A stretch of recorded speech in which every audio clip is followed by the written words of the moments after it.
الحمد لله وكفى وسلام على حبيبه المصطفى أما بعد فأعوذ بالله من الشيطان الرجيم بسم الله الرحمن الرحيم إن الله وملائكته يصلون على النبي يا أيها الذين آمنوا صلوا عليه وسلموا تسليما اللهم صل على سيدنا ومولانا محمد معدن الجود والكرم وآله وأصحابه الكرام وابنه الكريم وبارك وسلم صلاة دائمة سرمدا أبدا بحمده تعالی و کرم مصطفیٰ صلی اللہ علیہ وسلم.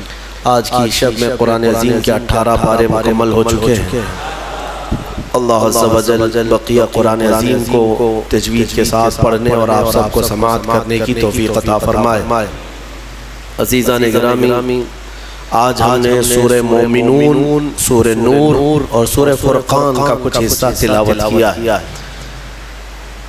یہ سورتیں جہاں سے شروع ہو رہی ہیں ان کی شروعات میں ہی ایک بہت بڑا اہم پیغام ایمان والوں کے لیے ہے. اللہ تبارک و تعالیٰ نے قرآن پاک میں کامیابی کسے کہتے ہیں اور کامیاب کون ہے ان کی پوری فہرست بیان فرماتی. سکسیسفل لائف جس کو ڈھونڈتے ہوئے آج مارے ادھر ادھر سرگرداں ہیں ہمارے بچے. جس نے تمہیں پیدا کیا اس سے پوچھیں کہ سکسیس کیا ہے، کامیابی کیا ہے. اکثر لوگ یہ سمجھتے ہیں کہ ایک بہت بڑا گھر بنا لینا یہ کامیابی ہے، یا اپنی زندگی میں بڑی جائیدادیں بنا لینا یہ بڑی کامیابی ہے، یا ایک بہت بڑی نوکری مل جائے یا اچھی بیوی مل جائے یہی کامیابی ہے.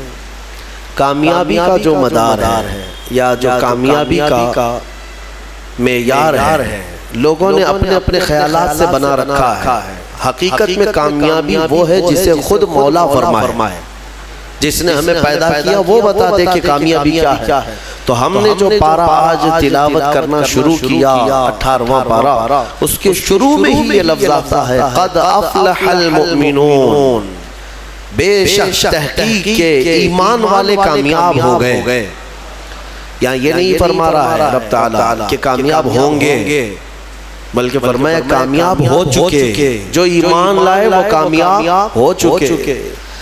کبھی کبھار ایسا ہوتا ہے کہ تمہارے پاس بہت بڑی دولت ہے لیکن تمہیں خود ہی اندازہ نہیں اس چیز کا. تم ایک کامیاب قوم ایمان والوں، ہاں جو بظاہر تکلیفیں نظر آتی ہیں وہ کامیابی کے لیے مانے نہیں ہیں. ایسا نہیں ہے کہ اگر تمہارے کپڑے پیوند لگے ہوں تو تم کامیاب آدمی نہیں ہو، اگر تمہارا گھر جھوپڑی میں ہے تو تم کامیاب نہیں ہو. ایسا نہیں ہے. میں آپ سے آج ایک سوال کرتا ہوں. اس دنیا نے آج ترقی کے نام پر سائنس اور ٹیکنالوجی کو اتنا فروغ دے دیا ہے کہ نہ جانے ہمارے وہم و گمان میں بھی نہیں تھی وہ چیزیں وجود میں آ چکی ہیں.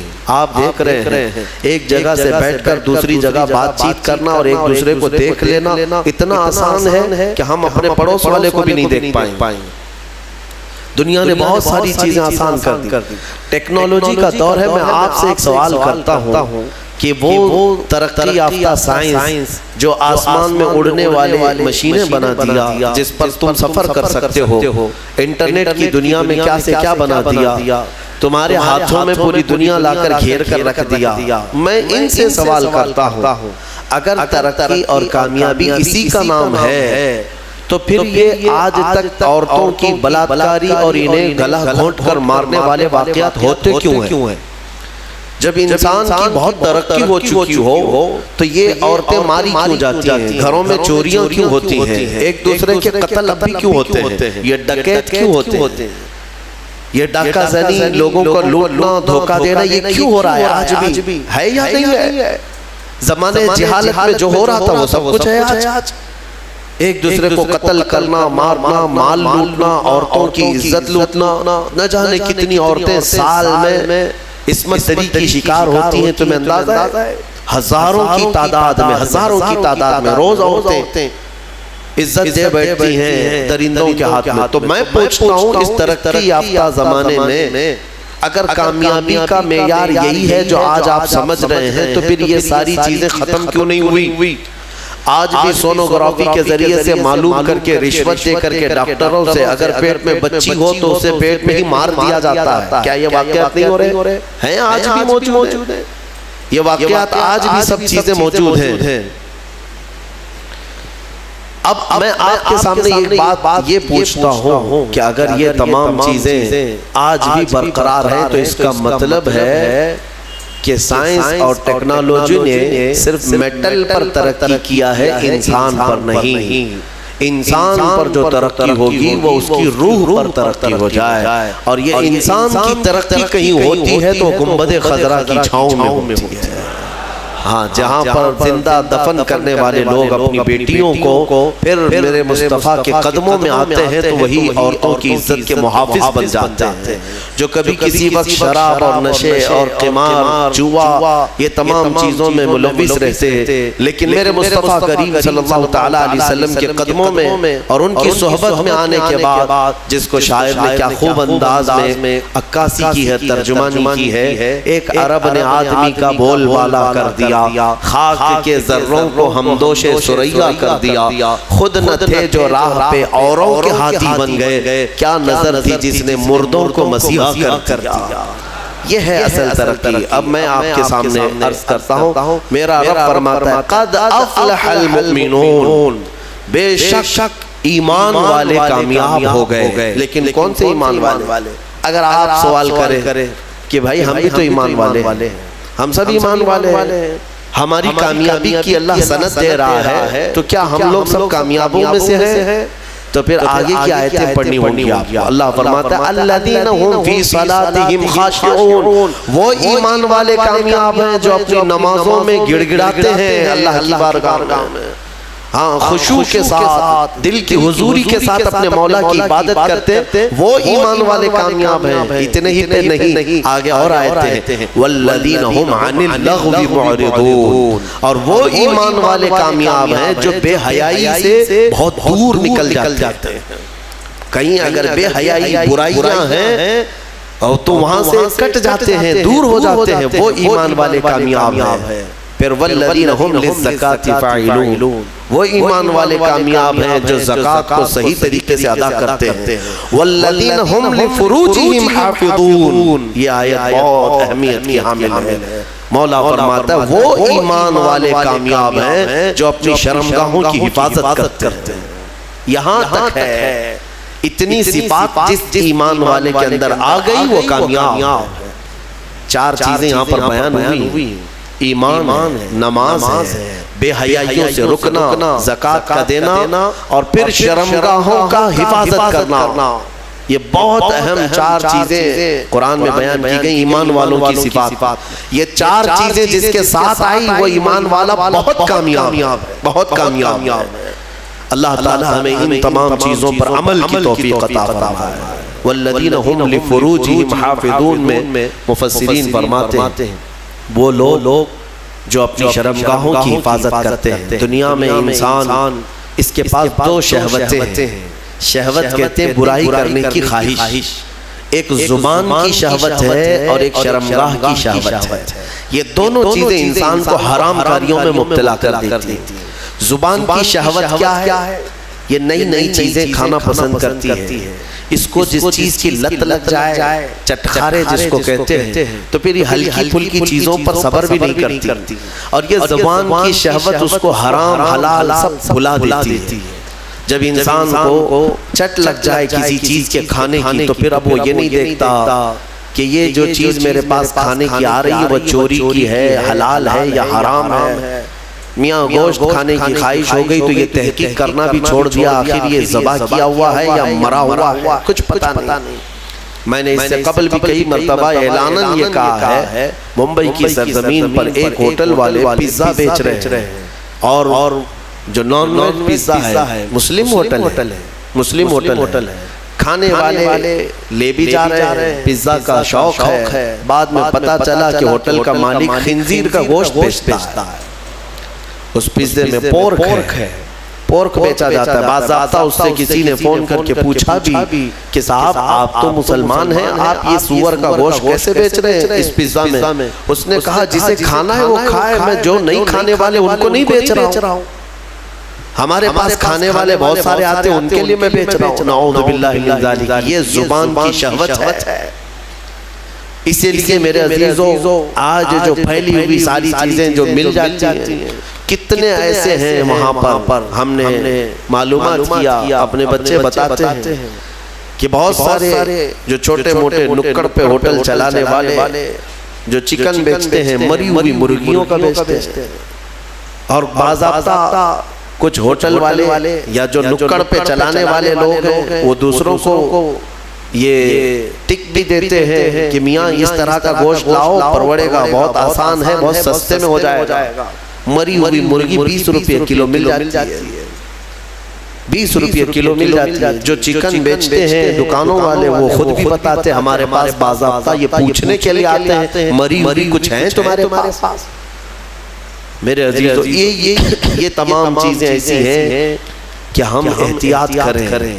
اور زبان کی شہوت ان سب حرام چیزوں میں لگا دیتی ہے. دوسری شہوت ہے شرمگاہ کی. یہ نہایت ہی خطرناک ہے جو زنا تک لے جاتی ہے. اور یہ شرمگاہ کی شہوت انسان کو تباہ و برباد کرتی ہے. حدیث رسول ہے میرے آقا صلی اللہ علیہ وسلم نے فرمایا جو زنا کرتا ہے اس وقت اس کا ایمان اٹھا لیا جاتا ہے. ایمان کے ساتھ کوئی زنا کر ہی نہیں سکتا. ایمان کی حالت میں کوئی زنا میں مبتلا ہو ہی نہیں سکتا. جس وقت وہ زنا میں مبتلا ہو اس کا ایمان اٹھا لیا جاتا ہے. یہ اسلام میں سب سے سنگین جرم ہے, سب سے بھیانک گناہ ہے. بلکہ بعض حدیثوں میں ہے کہ جب کوئی اجنبی مرد اور اجنبی عورت جن کا کوئی اسلامی تعلق نہیں ہے, رشتہ نہیں ہے, وہ جب تنہا ہوتے ہیں اور خواہشات نفسانیہ ان کی ابھر آتی ہے, شہوت باہر آتی ہے, تو اللہ کا عرش بھی ہلنے لگ جاتا ہے. اتنا بڑا بھیانک گناہ ہے. اللہ تبارک و تعالی سخت ترین عذاب ان لوگوں کو دے گا جو زنا میں مبتلا ہے. بلکہ ایک روایت یہ ملتی ہے قیامت کے دن وہ لوگ آئیں گے جو زنا میں مبتلا تھے اور انہیں ننگا لایا جائے گا, اور ان کی شرمگاہوں پر لوہے کے سلاخوں سے فرشتے آگ تپا کر کے داغ رہے ہوں. ان کی شرمگاہوں, وہ عورتیں ہوں یا مرد ہوں, ان کو تپایا جا رہا ہوگا اور اس کی بدبو اس قدر سخت ہوگی کہ پورے اہل محشر ان سے پریشان ہو چکے. ان کے شرمگاہوں سے بدبو بہت تیز نکلے گی. یہ وہ لوگ ہوں گے جن کو بھرے محشر میں بتایا جائے گا کہ یہ لوگ اپنی شرمگاہوں کی حفاظت نہیں کرتے تھے, یہ زنا جیسے گناہوں میں مبتلا تھے. میرے عزیزو, قرآن کیا کہتا ہے؟ وَلَا تَقْرَبُوا الزِّنَا. تم زنا تو دور کی بات ہے, اس سے قریب تک بھی مت جاؤ, قریب تک بھی مت جاؤ. قریب جانے کا مطلب کیا ہے؟ آنکھوں سے, اور اس کے بعد زبان سے. انسان یہاں سے قریب ہوتا ہے. ایک اجنبی مرد کسی کو دیکھتا ہے, عورت کو, یہاں سے شروعات ہوتی ہے, پھر بات چیت کرتا ہے. یہ ڈبل شروعات ہے, اور اسی سے میرے مولا نے قرآن میں روکا. تم اگر ابتدا میں ہی اگر رک گئے تو بڑے بھیانک جرم سے بچ جاؤ. اور زنا کرنے والے پر 15 عذاب ہے. 15 عذاب, 5 دنیا میں دیے جائیں, 5 قبر میں اور 5 قیامت کے دن. 5 جو دنیا میں دیے جائیں گے وہی سخت ہیں کہ اس کے چہرے کا نور ختم کر دیا جائے گا, اس کا رزق ہٹا دیا جائے گا, اس کی اولاد سے صالح اولاد ختم کر دی جائے گی, نسل خراب ہو جائے گی. زنا کے جو 5 عذاب ہیں دنیا میں وہی سخت ہیں. چہرہ بگڑ جائے گا, بارونق نہیں ہوگا چہرہ, بے رونق ہو جائے گا. رزق میں کٹوتی, بے برکتی آ جائے.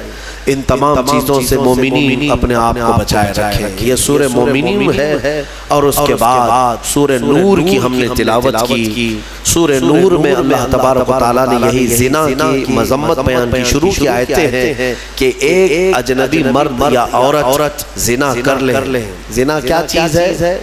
غیر شادی شدہ مرد اور عورت کا ملنا اور اپنا جسمانی سکون حاصل کر لینا یا شہوات نفسانیہ کو پورا کر لینا، یہی زنا ہے۔ تنہا ہو جانا، ایک دوسرے کو چھو لینا یا ایک دوسرے کے ساتھ وقت بتانا، گزارنا، جمع کرنا، یہ زنا کے تمام مبادیات کے ساتھ ہے۔ اللہ فرماتا ہے الزانیۃ والزانی فاجلدوا کل واحد منہما 100 جلدہ۔ مرد اور عورت دونوں جب زنا کر لیں تو اللہ فرماتا ہے 100 کوڑے مارے جائیں گے انہیں۔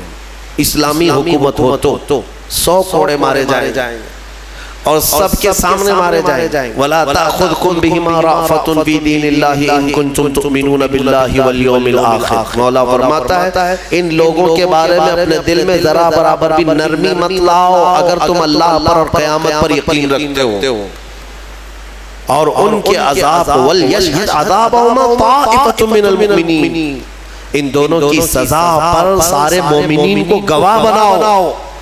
سب کے سامنے یہ سزا دی جاتی ہے، لیکن یہ سزا دینا آسان بھی نہیں ہے۔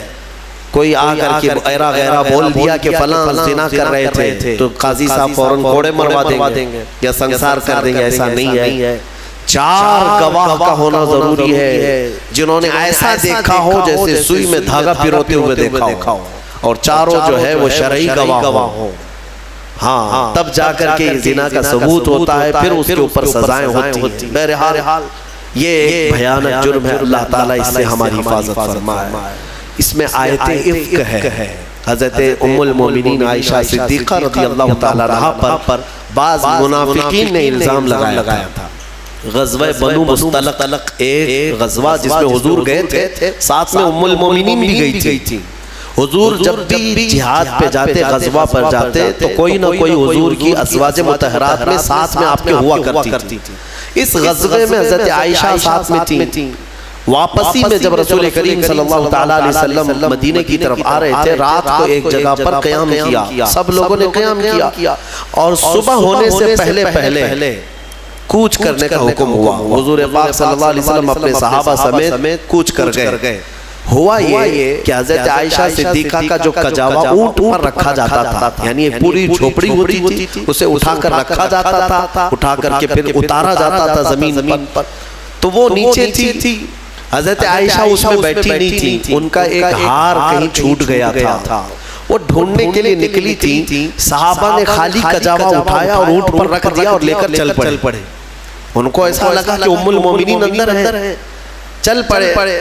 سفر بہت لمبا ہو گیا، صبح کا وقت تھا، حضرت عائشہ چھوٹ گئی پیچھے راستے میں۔ ان کا کھویا ہوا وہ جو ہار ہے اس کو تلاش رہی تھی۔ ہوتا یہ تھا کہ قافلے میں پیچھے ایک صحابی آیا کرتے تھے جو گرا ہوا سامان اٹھاتے ہوئے کافی دور وہ چلتے رہتے تھے قافلے سے۔ اس وقت حضرت صفوان ایک صحابی وہ پیچھے چلے آ رہے تھے، انہوں نے حضرت عائشہ کو تنہا دیکھا تو انہوں نے کہا انا للہ، یہ کیا ہو گیا، حضور کی زوجہ ہیں اور یہ اکیلی کیسے رہ گئی۔ تو بہرحال حضرت صفوان نے پورا سہارا دے کر حضرت عائشہ رضی اللہ تعالیٰ عنہا کو مدینے تک ساتھ لائے۔ مدینے جب پہنچے تو منافقین نے اتنی بات پر الزام لگانا شروع کر دیا، رسول اللہ کی زوجہ عائشہ کسی اور کے ساتھ تنہا چلی گئی تھی، معاذ اللہ۔ یہ بھیانک الزام تھا، تہمت، اس کے گناہ، یہ بھی اس کی بھی حدود آئے ہیں قرآن میں۔ اگر کسی مومن پر یا مومنہ پر آپ نے تہمت لگائی اور ثبوت نہیں لا سکے تو 80 کوڑے مارے جائیں گے، اور پھر زندگی بھر کبھی اس کی گواہی قبول نہیں کی جائے گی۔ وہ مردود الشہداء کہلائے گا، الزام لگانے والا، تہمت لگانے والا کسی پر۔ یاد رکھو آسان نہیں ہے کسی کے بھی بارے میں کچھ بھی تہمت لگا دینا، بہت بڑا گناہ ہے، بہت بڑا گناہ ہے تہمت لگانا۔ یہاں ایسی بیٹھے اٹھے نہ جانے کتنے بھیانک گناہوں کی تہمت کئی لوگوں پر لگا دیتے ہیں۔ ایسا ہے ویسا ہے، قیامت کے دن پکڑو گی۔ حضرت عائشہ صدیقہ رضی اللہ تعالیٰ عنہا پر جو تہمت لگائی تھی، یہ کنٹینیو 1 مہینے تک معاملات مدینے میں چلتے رہے۔ حضرت عائشہ اپنے میکے چلی گئی تھی، حضرت ابوبکر کے گھر۔ حضور پاک صلی اللہ تعالیٰ علیہ وسلم انتظار کر رہے تھے کہ میرا رب کیا فرمائے گا، وہی کیا آئے گی، لیکن یہ امتحان کی گھڑی تھی۔ حضور پاک صلی اللہ تعالیٰ علیہ وسلم صحابہ کو بلاتے اور پوچھتے تمہارا میرے گھر والوں کے بارے میں کیا خیال ہے، میری زوجہ کے بارے میں کیا خیال ہے؟ جو عشق والے تھے انہوں نے عشق کی بولیاں بولی. حضرت عمر سے بلایا، پوچھا حضور نے تم کیا کہتے ہو؟ حضرت عمر نے کہا یا رسول اللہ صلی اللہ علیہ وسلم، جب رب تبارک و تعالیٰ نے آپ کے جسم پر مکھی کو پسند نہیں فرمایا تو آپ کی ازواج مطہرہ میں بدکار عورت کو کیسے پسند فرما سکتا ہے؟ یقیناً آپ کا گھر پاک ہے. اللہ تعالیٰ نے آیت تطہیر میں فرما دیا کہ محبوب ہم نے آپ کے گھر کو ہر برائی سے پاک رکھا. حضرت عثمان غنی نے بھی اسی طرح کی بات کی، کہا یا رسول اللہ صلی اللہ تعالیٰ علیہ وسلم، رب تبارک و تعالیٰ نے ہر علائش سے آپ کو پاک کیا ہے تو آپ کے گھر پر اور آپ کی بستر پر اگر عائشہ کے اندر کوئی عیب ہوتا تو اللہ کبھی بھی اس چیز کو پسند نہ کرتا، بلکہ عائشہ کا نکاح اللہ کی مرضی سے آپ کا ہوا. یہ چیزیں ہوتی رہی. پھر ایک مہینے کے بعد اسی سورہ نور میں وہ آیت نازل ہو گئی. رب تبارک و تعالیٰ نے ام المومنین عائشہ صدیقہ کی پاکی بیان فرمائی، اللہ نے بیان فرمائی. اب اندازہ کرو یہ حضرت عائشہ وہ تنہا زوجہ ہیں میرے آقا کی جن کی پاکی مولا نے بیان کر دی قرآن میں، اور قیامت تک کروڑوں مسلمان ماں عائشہ صدیقہ کی پاکی تلاوت کرتے رہے. ہاں، حضرت عائشہ کی پاکی کی تلاوت ہوتی رہے گی، قیامت تک ہوتی رہے گی. عزیزان گرامی، یہ آیت عفق بھی سورہ نور میں نازل ہوئی. تو چند آیتیں عرض کر کے میں اپنی گفتگو کو سمیٹتا ہوں. اللہ تعالیٰ نے فرمایا اے ایمان والو کسی کے گھر جاؤ. اللہ تعالیٰ فرماتا ہے یا ایھا الذین آمنوا لا تدخلوا بیوتا غیر بیوتکم حتی تستأنسوا. اپنے گھر کے علاوہ کسی دوسرے کے گھر میں جا رہے ہو تو سلام کر لو پہلے. ہاں، سلام کر لو. سلام کر کے گھر میں داخل ہونا ضروری ہے. اور یہاں تک کہ آداب میرا مولا خود بیان کر رہا ہے کہ تم کسی کے گھر جاؤ تو دستک دو، اور دستک دے کر کے ایک بار، دو بار، تیسری مرتبہ اگر جواب نہیں آیا تو پلٹ جاؤ. حدیث پاک میں بھی ہے. ضروری نہیں ہے کہ دروازہ توڑ کے اندر جاؤ گے. ہاں، اور کنٹینیو کھٹکھٹاتے کھڑے ہو جاؤ گے آدھے گھنٹے تک. یہ آداب ہیں شریعت کے. اور پھر یہ فرمایا حدیث میں ہے کہ کسی کے گھر جاؤ تو سامنے بالکل دروازے کے نہ کھڑے ہو جاؤ، بلکہ تمہیں دائیں جانب کھڑے ہونا چاہیے. اگر دروازہ کھلے کوئی اجنبی عورت ہو تو تمہارا آمنا سامنا نہ ہونے پائے، بے پردگی نہ ہونے پائے.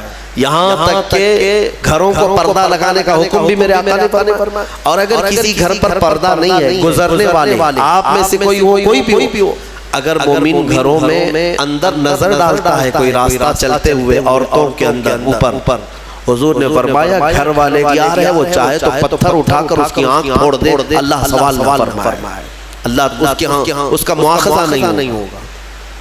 یعنی یہ بتانا مقصود ہے کہ یہ کس قدر گناہ ہے. گھروں کے اندر نگاہیں ڈالنا، آنکھیں ڈالنا بہت بڑا گناہ ہے. اور یہی چیز اللہ تعالیٰ قرآن میں فرماتا ہے کہ کسی گھر جاؤ، کسی کے گھر جاؤ، اور اگر تمہیں لوٹ جانے کا حکم دیا گیا ہے تو لوٹ جاؤ. یہاں سے میں ایک اس سے تفریح کرتے ہوئے ایک بات یہ بھی عرض کر دوں، کسی کو فون کرتے بھی ہو تو کچھ لوگ جو ہے ایک بار میں 10 20 بار اس کو کال کرتے رہتے ہیں کنٹینیو. یہ بھی آداب میں سے ہے. 2-3 مرتبہ اگر تمہیں جواب نہ ملے تو رک جاؤ. تمہیں یہ تو پتہ نہیں کہ وہ کس حالت میں ہے، نماز پڑھ رہا ہے، کھانا کھا رہا ہے، واش روم میں ہے، بیت الخلاء میں ہے. تم کو تو ایسا لگتا ہے کہ ہمیشہ تمہارے وہ سیوا کے لیے بیٹھا ہی ہے، اٹھا ہی لینا چاہیے. یہ بھی آداب میں سے ہے. علم والے اور اخلاق والے ان چیزوں پر عمل کیا کرتے ہیں. سورہ نور میں اور بھی بہت ساری باتیں ہیں کہ بچوں کے متعلق فرمایا گیا کہ جب یہ عقل والے ہو جائیں تو ماں باپ بھی انہیں الگ سلایا کریں. وَإِذَا بَلَغَ الْأَطْفَالُ مِنْكُمُ الْحُلُمَ. بچے جب جوانی کو آ جائیں، بالغ ہونے لگ جائیں تو ان کے لیے بھی حکم ہے کہ وہ ماں باپ کے کمرے میں بھی آئیں تو اجازت لے کر کے آئیں. ایسے نہیں کہ ڈائریکٹ گھس جائیں. بچے جب شعور والے ہو جائیں ان کو یہ سب آداب گھروں کے سکھائے جائیں کہ گھر میں آنے کے آداب کیسے ہیں. ماں باپ اگر تنہا بیٹھے ہیں تو بچہ کیسے آ جائے گا، وہ بھی دستک دے کر کے آئے، اجازت لے کر کے آئے. یہ بچوں کو تعلیم و تربیت دی جائے. اللہ تبارک و تعالی ہمیں اخلاق حسنہ عطا فرمائے، رسول کریم صلی اللہ تعالی علیہ وسلم کے اخلاق پر عمل کی توفیق عطا فرمائے۔ وآخر دعوانا الحمدللہ رب العالمین۔ السلام علیکم۔